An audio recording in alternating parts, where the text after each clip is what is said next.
بھائی کسی ایک جگہ پر شیعہ کوشش کرتے نا کہ اپنی بات کو ڈالنے کی، اہل سنت کی ساری کتابوں میں ڈال دیا. ابو حنیفہ کو آپ امام کہہ رہے ہیں، شافعی کو امام کہہ رہے ہیں، احمد بن حنبل کو امام کہہ رہے ہیں، ابن تیمیہ آپ کے لیے امام ہے، علی آپ کے لیے امام نہیں ہے. سب امام ہو سکتے ہیں، علی امام نہیں ہو سکتا. یہ کیا عقل ہے؟ وہ وصی ہی میرا وصی ہوگا. الحمدللہ رب العالمین والصلاة والسلام علی سید الانبیاء والمرسلین وآلہ الطیبین الطاہرین ومن والاه. بسم اللہ الرحمن الرحیم. السلام علیکم ورحمۃ اللہ وبرکاتہ. ناظرین کرام، امید ہے آپ خیریت سے ہوں گے. اللہ سبحانہ وتعالیٰ آپ کو اپنے حفظ و امان میں رکھے. امام علی علیہ السلام رسول اللہ کے وصی اور خلیفہ ہیں. کس معنوں کے اندر؟ اس معنوں میں کہ نبی صلی اللہ علیہ وآلہ وسلم نے امام علی کے لیے یہ ارشاد فرمایا کہ میرے اس نبوت کے معاملات میں، اس دعوت کے اندر، اس دین میں، اور میرے بعد اس دین کو سمجھانے میں، لوگوں تک پہنچانے میں یہ میرے معاون اور مددگار ہیں، امام علی. اور یہ کوئی شیعت کا عقیدہ نہیں ہے کہ جو شخص یہ کہتا ہے کہ وصی رسول ہے مولا علی علیہ السلام تو وہ شیعہ ہے، رافضی ہے. ایسا نہیں ہے، بلکہ ہماری کتابوں کے اندر، تفاسیر میں، صحیح احادیث کے اندر اس کے ثبوت ملتے ہیں. جب قرآن مجید سورۃ الشعراء سورت نمبر 26 کی آیت نمبر 214 وَأَنذِرْ عَشِيرَتَكَ الْأَقْرَبِينَ، یہ آیت جب نازل ہوئی تو رسول اللہ صلی اللہ علیہ وآلہ وسلم نے ایک دعوت کا اہتمام کیا. وَأَنذِرْ عَشِيرَتَكَ الْأَقْرَبِينَ، نبوت کے تیسرے سال میں یہ نازل ہوتی ہے کہ ابھی تک آپ خفیہ طریقے پر لوگوں تک دین کی دعوت پہنچا رہے ہیں. اب آپ آغاز کیجئے، لوگوں کے پاس جائیے، لیکن لوگوں میں جانے سے پہلے، عام لوگوں میں جانے سے پہلے، چونکہ اس کا یہ ایک مرحلہ ہے کہ اب اپنے اقربین سے آغاز کیجئے. تو آپ نے ایک دعوت کا اہتمام کیا. اس دعوت کا نام تاریخ اور سیرت کی کتابوں میں دعوت ذو العشیرہ اسے کہا جاتا ہے. اور اس موقع پر جو آپ نے ارشاد فرمایا، یا جو گفتگو یا جو روایت ہے، اسے حدیث الدار کہتے ہیں. جب یہ آیت نازل ہوئی وَأَنذِرْ عَشِيرَتَكَ الْأَقْرَبِينَ، اے حبیب مکرم صلی اللہ علیہ وآلہ وسلم، آپ آگاہ کیجئے، خبردار کیجئے، ڈرائیے عشیرتک الاقربین، اپنے سب سے قریبی رشتہ داروں کو. یہاں پر لفظ موجود ہے، غور کیجئے گا، وَأَنذِرْ عَشِيرَتَكَ الْأَقْرَبِينَ. عشیرتک القریبین نہیں ہے کہ اپنے قریبی خاندان والوں کو، رشتہ داروں کو، یا قبیلے والوں کو نہیں، کہ جس سے کسی قسم کی بھی کچھ تعلق ہو. نہیں، اقربین، جو سب سے قریبی ہیں انہیں بلائیے. مفسرین نے لکھا ہے، پس آپ نے امام علی سے کہا کہ دعوت کا اہتمام کرو. اور دعوت میں کون کون شریک ہوئی؟ آپ کے اعمام جناب ابو طالب علیہ السلام، سیدنا حمزہ، ابو لہب، عباس، یہ اور ان کے گھر والے، یہ جو آپ کے اقربین ہیں، آپ کے اقربین یہی ہیں، انہی کو شریک کیا گیا اس دعوت میں. یہاں پر صحیح بخاری کے اندر یہ ہے کہ اس آیت کے بعد آپ فوراً پھر وہ پہاڑ پہ چڑھ گئے اور وہ واقعہ ہے. نہیں، ابھی اس سے پہلے ایک مرحلہ ہے. آپ مجھے بتائیے کہ انسان کیا اپنے گھر والوں کو اگر کوئی کام ہوتا ہے تو مسجد میں جا کے اعلان کرتا ہے کہ میرے بچوں آ جاؤ گھر پہ، مجھے تمہاری دعوت کرنی، یا لوگوں کے پاس جاتا ہے؟ اور ضرورت نہیں پڑتی ہے کہ آپ اس کا اعلان کریں یا اشتہار دیں، یا آپ آج کل کے یوں سمجھ لیں کہ فیس بک پہ نہیں پوسٹ کریں گے کہ جناب میرے گھر میں اہتمام ہے اور فیملی کے ممبروں کو چاہیے کہ آ جائے. نہیں، آپ یعنی اس کی ضرورت نہیں پڑتی ہے، عام اعلان کی ضرورت نہیں پڑتی ہے. تو وہ اس کا مرحلہ بعد میں ہے. مفسرین نے اس کو اگلے سٹیپ کو جو آپ صلی اللہ علیہ وآلہ وسلم نے اختیار کیا، اسے اس آیت کے اندر بیان کر دیا. جبکہ یہاں کیا ہے، اس آیت کے بعد آپ نے کیا کیا اس کو میں بیان کرتا ہوں. تفسیر ابن کثیر رحمہ اللہ کی، اسی طرح تفسیر اللباب فی علوم القرآن عمر بن علی ابن عادل الدمشقی الحنبلی کی، المتوفى 880 ہجری، اسی طرح تفسیر الدر المنثور جلال الدین سیوطی رحمہ اللہ المتوفی 911 ہجری، تفسیر مظہری قاضی ثناء اللہ پانی پتی رحمہ اللہ، انہوں نے اور دیگر مفسرین نے، طویل لسٹ ہے، اور سیرت کی کتابوں کے اندر، یعنی جو بھی ضخیم سیرت کی کتاب ہو، مختصر نہیں، سب نے اس بات کو لکھا ہے۔ ابن ہشام رحمہ اللہ نے اور دیگر نے ایک واقعہ اس کے اندر ذکر کیا ہے۔ وہ واقعہ کیا ہے؟ وہ واقعہ میں آپ کو بتاتا ہوں، تفسیر مظہری سے ہی میں آپ کے سامنے پیش کرتا ہوں، قاضی ثناء اللہ پانی پتی رحمہ اللہ۔ وَأَنذِرْ عَشِيرَتَكَ الْأَقْرَبِينَ، جب یہ آیت نازل ہوئی تو آپ نے اپنے سب سے قریبی لوگوں کو بلایا، الاقرب منہم فالاقرب فإنہم اولا باہتمام شأنہم۔ قال البغوی روا محمد بن اسحاق بسندی عن ابن عباس رضی اللہ عنہما عن علی بن ابی طالب انہ قال لما نزلت هذه الآية على رسول الله صلی اللہ علیہ وآلہ وسلم دعانی رسول اللہ صلی اللہ علیہ وآلہ وسلم فقال یا علی ان اللہ امرنی ان انزل۔ طویل عبارت اور واقعہ ہے، میں آپ کو ترجمہ کر کے بتاتا ہوں۔ قاضی ثناء اللہ لکھتے ہیں کہ بغوی نے کہا، محمد بن اسحاق سے روایت کیا، انہوں نے اپنی سند کے ساتھ، ابن عباس رضی اللہ عنہما سے، انہوں نے امام علی بن ابی طالب علیہ السلام سے، انہوں نے فرمایا، سیدنا مولا علی نے فرمایا کہ جب یہ آیت نازل ہوئی رسول اللہ صلی اللہ علیہ وآلہ وسلم پر، یہ وَأَنذِرْ عَشِيرَتَكَ الْأَقْرَبِينَ، تو رسول اللہ صلی اللہ علیہ وآلہ وسلم نے مجھے بلایا اور مجھ سے کہا کہ اے علی ایک دعوت منعقد کرو، وہ دعوت اس میں تم بکری کی ران اور دودھ جو ہے اس کا مشروب تیار کرو، اور میرے لیے جو میرے اپنے رشتہ دار ہیں ان کو بلاؤ۔ تو امام علی فرماتے ہیں میں نے جس طرح رسول اللہ نے فرمایا میں نے اسی طرح سب کو جمع کیا، اور اس دن لوگ جو ہے یوم 40 رجلا یزیدون رجلا او ینقصون، 40 لوگ تھے، ٹھیک ہے، 40 رجلا یا کم بھی ہو سکتے، فیہم اعمامہ، آپ کے جو چچے تھے اس میں تھے ابو طالب، حمزہ والعباس و ابو لہب، فلما اجتمعوا له دعا بالطعام الذي صنعت فجئت به، جب سب جمع ہو گئے تو جو کھانا میں نے بنایا تھا، تیار کیا تھا، وہ رسول اللہ نے منگوایا، وہ ان کے سامنے پیش کیا، لیکن وہ اتنا نہیں تھا کہ سب کو کافی ہو جاتا۔ تو رسول اللہ صلی اللہ علیہ وآلہ وسلم نے خود ایک ٹکڑا اٹھایا اور اپنے دندان مبارک سے اس کو کاٹا اور پھر اسے صحفہ اسی تھال کے اندر ایک جگہ پہ رکھ دیا، تو وہ سب کو پورا ہو گیا، اور وہ دودھ کا جو مشروب تھا وہ بھی سب کو پورا ہو گیا۔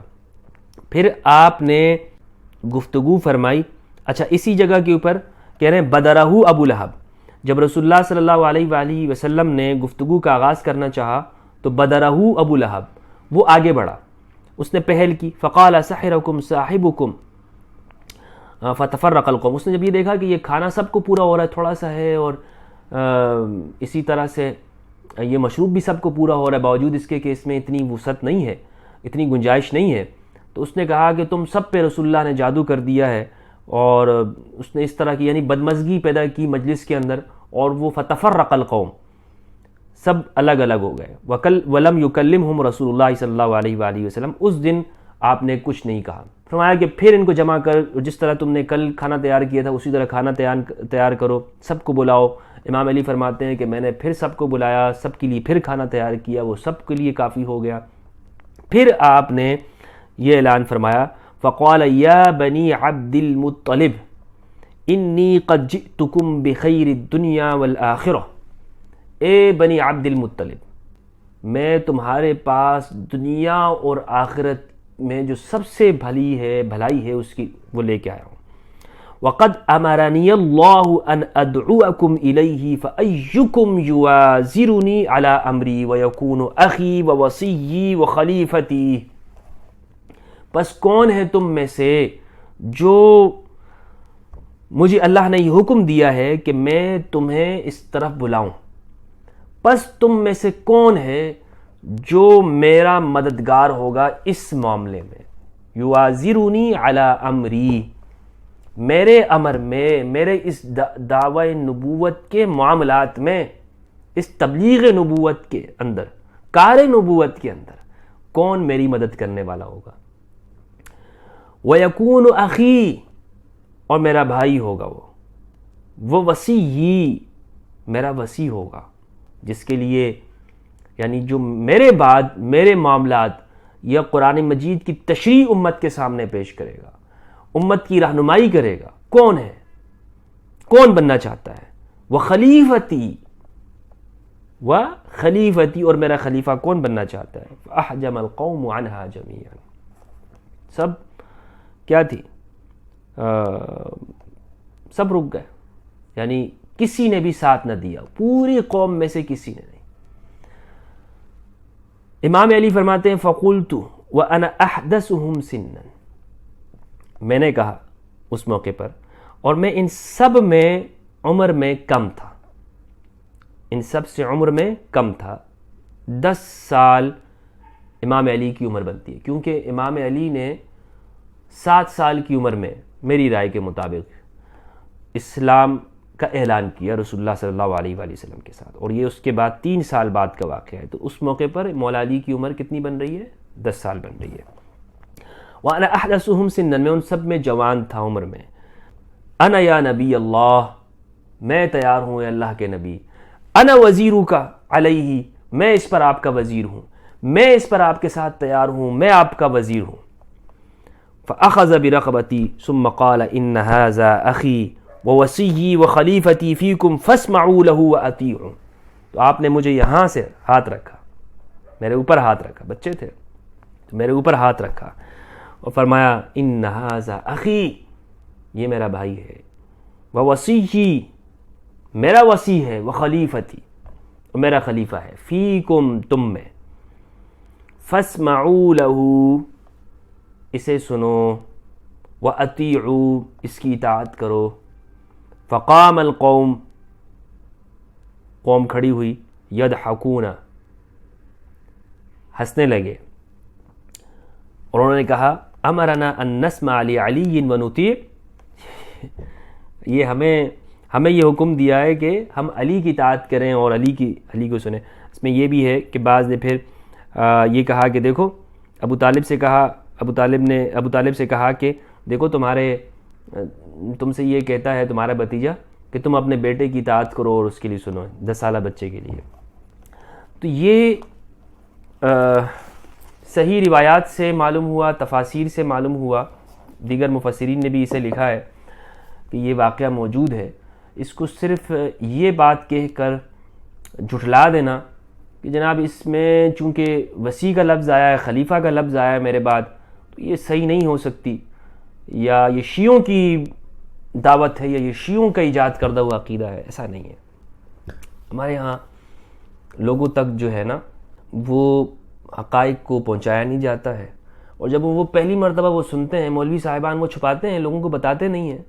سیرت میں بھی اگر یہ واقعہ ہوگا، آپ دیکھیں تو مبارک پوری نے جو الرحیق المختوم والا ہے، اس نے یہ سیرت، یہ ایوارڈ یافتہ میرے خیال میں کوئی کتاب ہے، مکتبۃ السلفیہ سے چھپی ہے، لیکن اس میں اس واقعے کا کوئی ذکر نہیں ہے۔ اس کا مطلب یہ نہیں کہ سلفیوں نے اس واقعے کو ذکر نہیں کیا، ابن کثیر بھی سلفی ہیں، ابن تیمیہ کے شاگرد ابن کثیر رحمہ اللہ، لیکن ابن کثیر نے اس واقعے کو بیان کیا ہے۔ دیگر میں مطلب یہ ہے کہ اس چیز کو وہ اہمیت نہیں دی جاتی، چونکہ اس کے ساتھ شیعوں کا بھی ایک عقیدہ جڑا ہوا ہے، وصی کا یا خلیفہ کا، وہ بھی اس چیز کو مانتے ہیں۔ تو اگر وہ کسی چیز کو مانتے ہیں تو کیا ہم اپنی کتابوں میں موجود بات کو ہی جھٹلا دیں گے؟ اپنی تفاسیر میں موجود، اور پھر ایسا بھی نہیں ہے کہ کسی ایک مفسر نے کسی جگہ لکھا ہوگا، جی قاضی ثناء اللہ پانی پتی نے لکھا ہے تو ابن کثیر نے نہیں لکھا ہوگا، ابن کثیر نے بھی اسی کو لکھا ہے، آپ پڑھ سکتے ہیں، اس واقعے کو ذکر کیا ہے۔ اب جس بھی تفسیر کو آپ اٹھائیں گے جو ضخیم تفسیر ہو یا سیرت کی کتاب ہو، تو اس کا مطلب یہ ہے کہ اسے ہم شیعوں کی روایت کہہ کر نہیں جھٹلا سکتے۔ کثیر تعداد میں، کثیر ہر ایک میں موجود ہے۔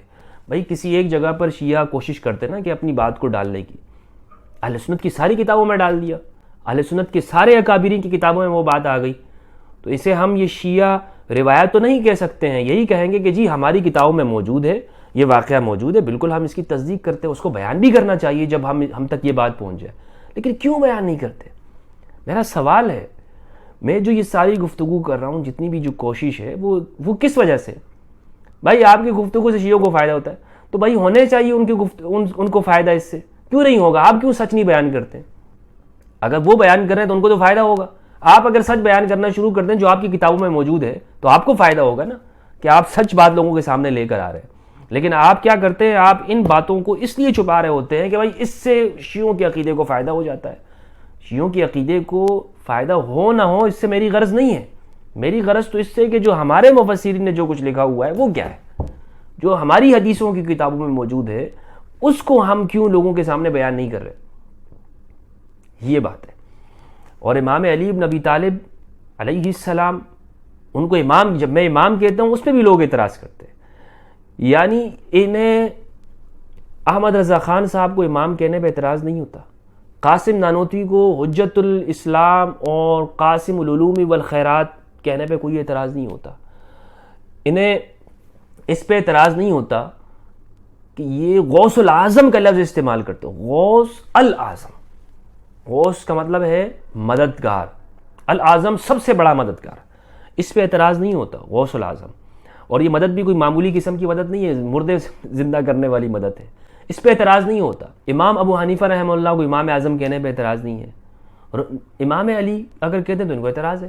بھئی ابو حنیفہ کو آپ امام کہہ رہے ہیں, شافعی کو امام کہہ رہے ہیں, احمد بن حنبل کو امام کہہ رہے ہیں, ابن تیمیہ آپ کے لیے امام ہے, علی آپ کے لیے امام نہیں ہے. سب امام ہو سکتے ہیں, علی امام نہیں ہو سکتا. یہ کیا عقل ہے, کیا سوچ ہے یہ؟ علی کے لیے کوئی فضیلت اگر ثابت کی جاتی ہے موضوع ہے, اہل البیت کے مقام موضوع ہے, روایات, اس میں شیعت ہے, ایک گڑبڑ ہے, اس میں جو ہے نا شیعوں کا عمل دخل ہے. ہمارے اکابرین نے اس میں منع کی, جرح کی ہے.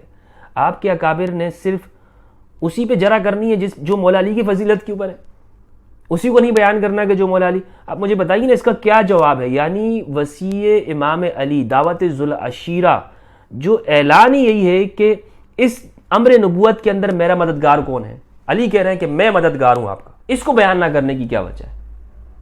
یہ دعوت ذوالعشیرہ کا بنیادی مقصد کیا ہے کہ اپنے اس امر نبوت کے اندر مددگار تلاش کرنا. امام علی نے مدد کا اعلان کیا تو امام علی وصی رسول ہوئے. کیا خرابی کیا لازم آئی اس سے؟ وہ بعد میں جناب ابو بکر اگر خلیفہ بن گئے رسول اللہ صلی اللہ علیہ وآلہ وسلم کے بعد, تو اب یہاں سے مسئلہ پیدا ہو رہا ہے لوگوں کے لیے. وہ کہہ رہے ہیں کہ نہیں بھائی, اگر اس کو ہم مان لیتے ہیں تو پھر یہ کیسے صحیح ہوگا.